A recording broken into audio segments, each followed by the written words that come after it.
A 12-year-old trapped in an iceberg for 100 years is freed by a girl one day.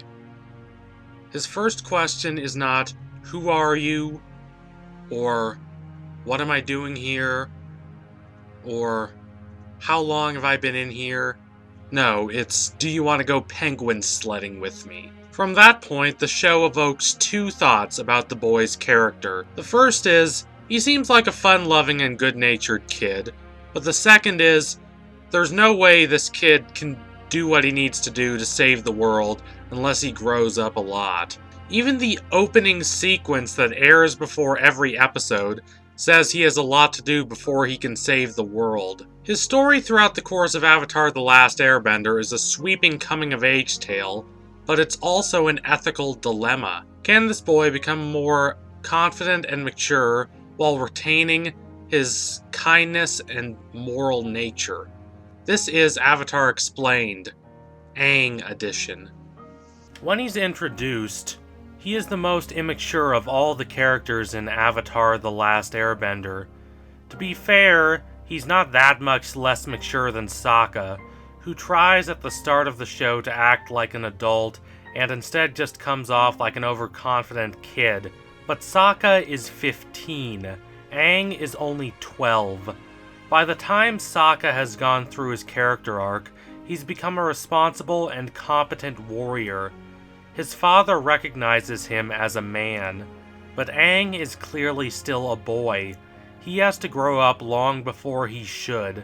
He has to play a role he's never wanted to play, the role of savior of the world and enemy of the Fire Nation.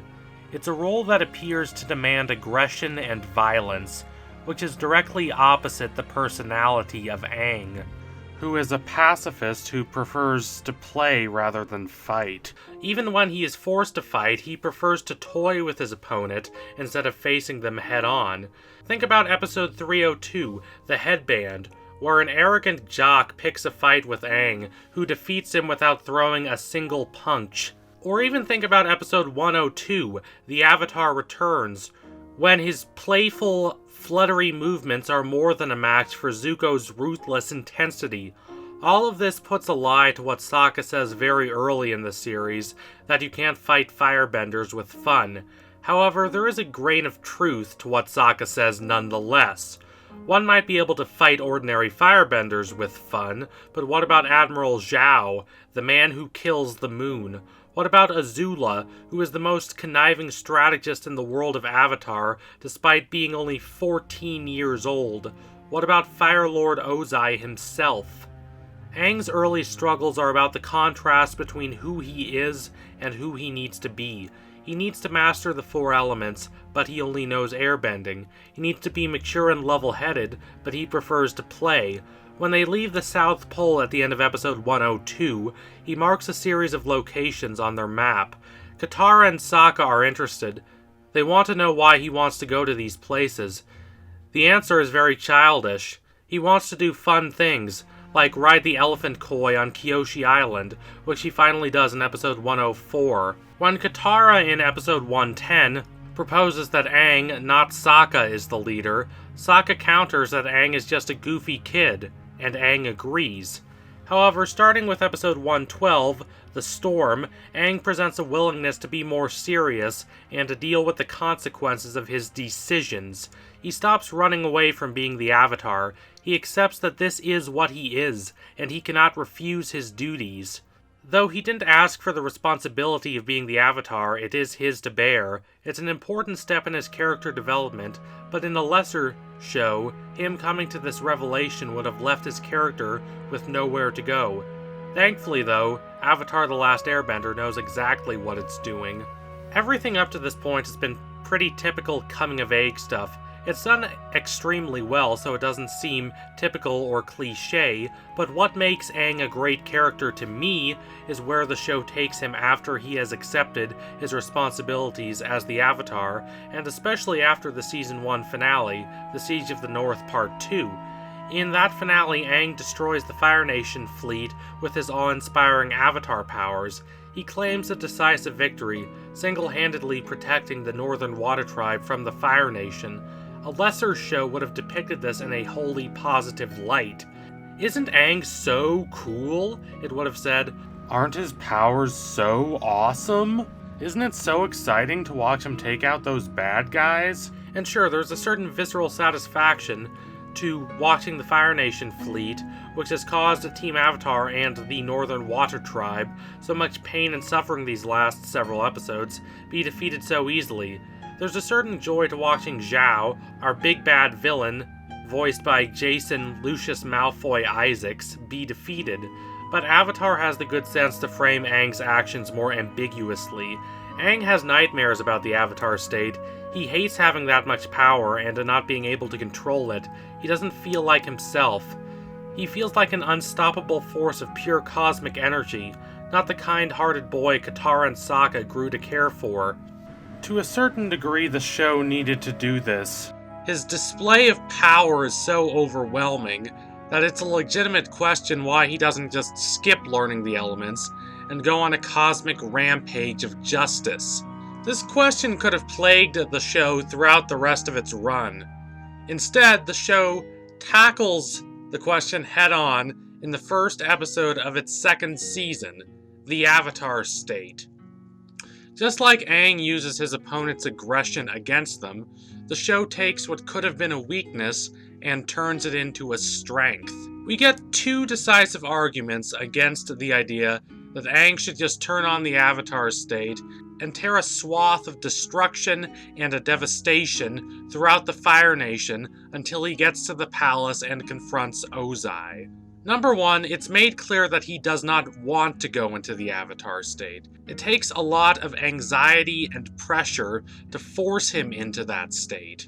He tries to curb this at the end of Season 2 by training with Guru Patik in an attempt to control the Avatar State, but this training does not go as well as he hopes. As importantly, he's not him when he's in the Avatar State. His body is inhabited by the spirits of other avatars, many of whom do not share his philosophy of pacifism. There is also reason number 2, that if he is killed while he is in the Avatar State, the Avatar cycle will be ended permanently. This nearly happens at the end of Season 2. Azula strikes him down with a precise bolt of lightning, and his life is only saved because of Katara and her water from the Spirit Oasis in the North Pole. The Avatar State is a defense mechanism, Roku tells him, and so it is not to be used unless absolutely necessary. It's not merely an opportunity for the Avatar to access an enormous amount of power. The Avatar State, episode 201, is one of the most important episodes for Aang's character because it contrasts the easy way with the right way. This contrast will continue to develop throughout the rest of Season 2 and all the way to the end of Season 3. Aang is constantly presented with two options: either be a weakling and doom the world, or use the ultimate power afforded to you by your position to destroy evil. This places him in a difficult position, as he wants to defeat the Fire Nation, but he does not want to use violence if at all possible, and he certainly does not want to kill anyone. He wants to be the Avatar, the symbol of hope and justice, but he doesn't want to have to give up being Aang, the silly but good-hearted kid, to get there. Given two roads, he has to create a third.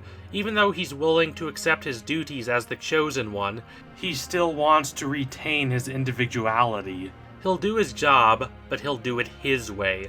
In episode 219, the Guru, he's asked to choose between earthly connection and cosmic power, and he chooses earthly connection.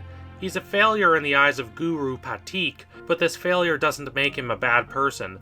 Quite the opposite. It shows he's willing to make his own way. Take a step back and think about what he's doing here.